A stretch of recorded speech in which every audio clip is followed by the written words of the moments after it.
Hi, welcome to PegLuksik.online. I'm PegLuksik. In our last discussion, we talked about our God-given constitutionally protected rights and the responsibilities that the government has in asking for our permission to cede control of those rights to them. But what happens when the government doesn't honor its responsibility? And what happens when we feel that we want to take that permission back, but the government isn't listening? Are there ways that we can make this work that are effective? And the short answer is yes, there are. But all of them involve responsibility on our part. Because see, the other side of having the authority is having the responsibility. So we, each of us individually, need to be willing to step up to the plate. I'm sure we have all watched the salon owner in Texas. But did you listen to her lawyer? Her lawyer said, a lot of business people said, I want to reopen, my kids are hungry, I'm broke, I need to do this. And the lawyer explained to multiple media outlets that, okay, but understand there may be consequences if you do this, and those consequences can go all the way up to jail. And he said, most people said, oh, okay, I'll let somebody else do that, and they backed off. She, on the other hand, said, I need to reassert this right. The government, I believe, has stepped over the line, and I need to withdraw my permission. And here's how I do it. Now, she is known all over the country because she took a step. So what steps can we take to get the government to reevaluate and step back into the place where it's supposed to be in their relationship with us? Well, some of those are legal. It's easy to say, we want, fill in the government official's name, to rein in whatever level of this you're involved with. But that almost never happens. The government really doesn't regulate itself very well. So we have to step up to do that. If you look at the Attorney General, Attorney General Barr has said he would be looking for and become involved in cases where the government stepped over the line. And it appears that where he's putting his first emphasis is in the area of the free exercise of religion. How did he do that? Churches said, I'm not going to close. Churches said, we'll follow the same standards that any other organization in town had, but we're going to open following those standards. And in the cases where the Attorney General got involved, the government stepped in on top of the church and issued citations, fines, made arrests. So there was an action. The government took a reaction, which created a tort, which the government just didn't talk about doing something wrong. They did something wrong. So the church had the opportunity to say, no, that's wrong. And we are going to fight back in the courts, and the Attorney General stepped into those suits. If you are going to push back, you have to force the government to take an action. They can't just talk about limiting religious freedom. A church would actually have to step up to the plate, just like the ones have been doing that have created these reactions, one in, I believe, Mississippi, and one in Virginia, where the Attorney General has jumped in. Now, I can't tell a church what to do and wouldn't presume to do that. But if we want religious freedom, then we need to assert it and see if the government, the state government or the local government, backs down or in fact steps on religious freedom. Talking about it isn't acting on it. They actually have to do it, which means you have to test the rhetoric. So the churches that have been testing the rhetoric, in some cases the government has backed down, and in the places where they didn't, now there's an illicit action by the government that can be pushed back on, and the Attorney General is jumping in. So in terms of religious freedom, whatever the standards are for the other entities in that town, churches are saying, well, we want to follow those. So it involves an action on your part. The pastor, the church community needs to step up to the plate and say, we won't comply, and then fight back if the government does, in fact, discriminate against them. Now, in the second case, the health case, you actually do have people who have been denied health care in favor of keeping a bed empty.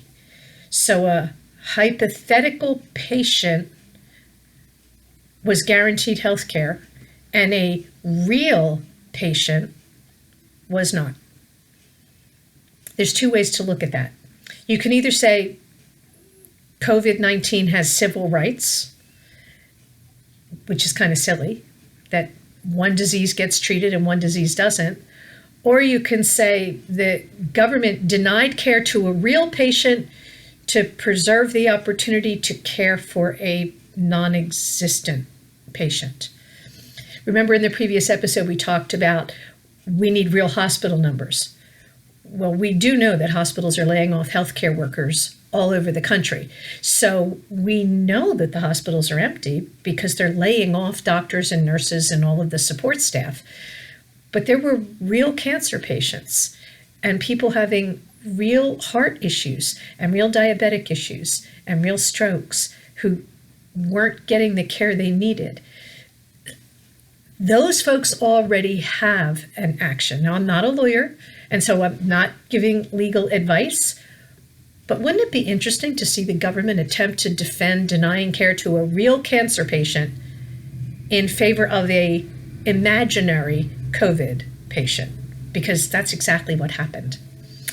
In the nursing home situations, there really are lawsuits now popping up where lawyers are suing departments of health, and that would be the same for the people denied health care. Lawyers are suing departments of health because their practice put folks who lived in nursing homes and assisted living facilities and long-term care facilities at risk. In some cases, they died. In some cases, while they may have recovered, their health was severely compromised. And so there are real lawsuits popping up on that. That's a way to push back against the government, to say, no, you're not allowed to behave this way. You stepped over a line. You can't say people with disease X get treatment and people with disease Y don't based on their disease. We are keeping beds open for imaginary patients and denying them to real patients. Who would have ever thought that real had to be a protected class against imaginary? But in fact, that's what they did. That's a tort. That you were harmed, and if you can prove you were harmed, that's a way to push back, saying you're not allowed to do that. The government, remember, we have rights to our property. Well, the government allowed the big box stores to stay open, exercising their property rights. But the government stepped in and refused to allow small business owners, people in certain kinds of business sectors, to have access to or benefit from their property, although they were still required to pay the taxes on that property. Well, so the government, in effect, seized control of a private citizen's property. When the government does that, they're supposed to pay you for that. It's in that really pesky document called the Bill of Rights, that when the government takes control of your property, you must be reimbursed. Wouldn't that be an interesting potential way to fight back? That, especially if that small business is owned by someone in a protected class, women, minorities, seniors, that this entity that does the exact same thing as me was allowed to retain control of their property, but the government denied me access to mine. That would be an interesting legal argument and a way that you can fight back. Now, whether you win or lose, I don't know, but the government has to defend it. And that puts them on notice that that was wrong. What else can you do? You know, we do live in a world, in a country that is controlled by this thing called politics. And I always get a chuckle out of people who say, I don't care about politics. I think we've all just gotten an object lesson in the fact that politics cares about you. So you can either wear a blindfold, a mask in another part of your face, and ignore this and pretend it didn't happen, or you can make a difference. So how do you make a difference? You can call legislative offices, and you can call executive offices of governors if you would like. But understand, they're very insulated against your input. The part of the process that's not insulated is the campaign offices. Every single member of every state house in the country is running for re-election. Every member of the U.S. Congress is running for re-election right now. Some governors are running for re-election. In many states, half of their state senate is running for re-election. A third of the U.S. Senate is running for re-election, and of course, both parties have a top of the ticket. The major parties have committees. They have county committees, state committee, national committee. If you are a member of the party of the governor that is not paying attention, contact the county committee, the state committee, and the national committee of that party. Now, be polite. Write your speech up ahead of time. You're not there to have an argument. And if you are a little uncomfortable with that, send a letter. Don't send an email. Send a letter on a piece of paper, in handwriting, with an envelope and a stamp, because it shows then it's not an impulse and it's not one person sent out an email and everybody just hit copy and paste. You actually had to write it in your own handwriting. And what you want to say is, if you have been a member of that party, you know, I heard loud and clear that this party, whichever one it is, thinks I'm non-essential. So I'm changing my registration, because you wouldn't want non-essential people in your party. Send that to, and then change your registration. I don't care what you change it to. It only matters what you change it from. You want to get their attention. Believe me, if people start dropping out of the party rolls, you're going to get attention. Call office holders. Call them at every level. Start with your local office holders, your county commissioners, your state rep. Always call campaign offices. So if they're not running for re-election, stick with the committee. But remember, every member of every state house is running for re-election. So even whether it's an incumbent or a challenger, they both have a campaign office that is separate from the legislative office for an incumbent. If you have ever been a donor to that party, make sure you let them know that. Well, you know, that's not going to be happening again. If you ever volunteered for that individual, well, you're not going to be doing that again. And make sure you let them know that.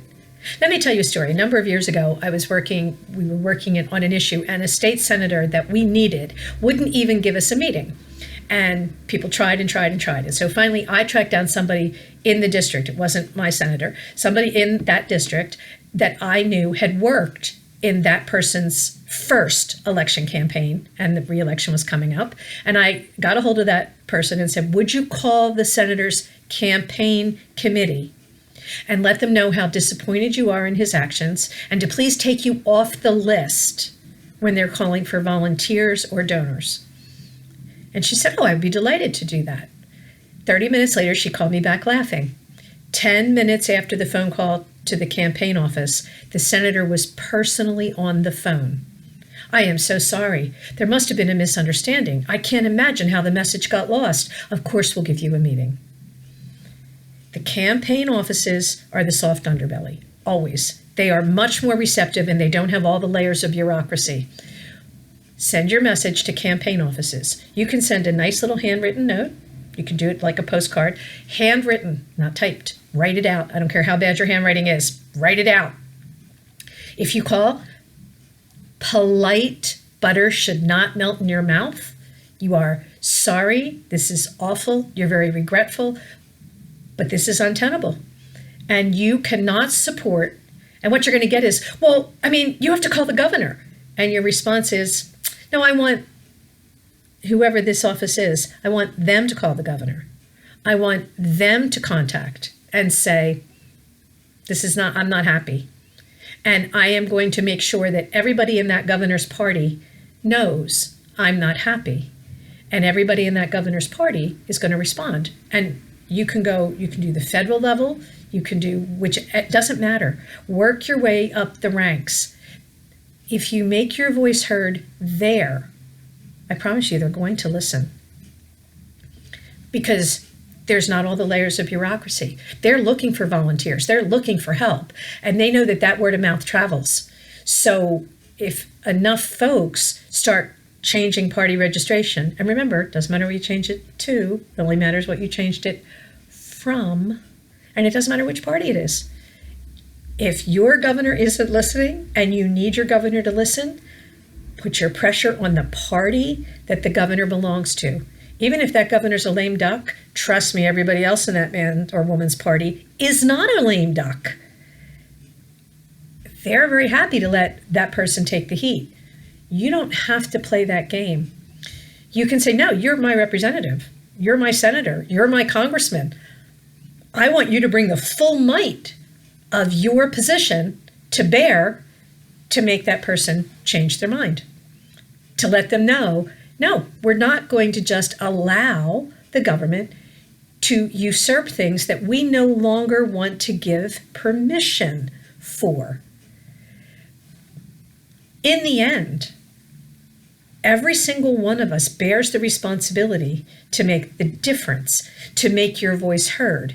If you're not willing to make your voice heard, then nobody can do it for you. And if you're not registered to vote at all, shame on you.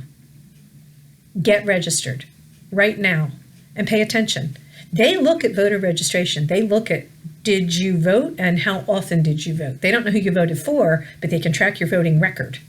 And if you're not a person who votes, they don't care about you, because what they care most about is staying in office. Yeah. You know, when you want to change someone's behavior, you have to look at what do they care most about and then threaten to take that away from them. That's what makes the difference. And the last step is direct action. Now, there are counties where sheriffs and district attorneys, depending on how your county is structured and what state you're in, are saying, well, we just won't enforce these orders because we think they're not constitutional. We think they're not being applied correctly. And as district attorneys or sheriffs or whoever, we also took an oath, and we're going to uphold the oath. But how did you know whether they would enforce the order or not? Well, somebody had to step forward. Somebody had to say, enough is enough. Again, politely, civilly, kindly, but unyieldingly. For each of us, that decision is a very personal thing. But complaint without action is cheap and meaningless. Complaint with action can make all the difference in the world for every single one of us. Thank you so much for listening, and we'll talk again soon.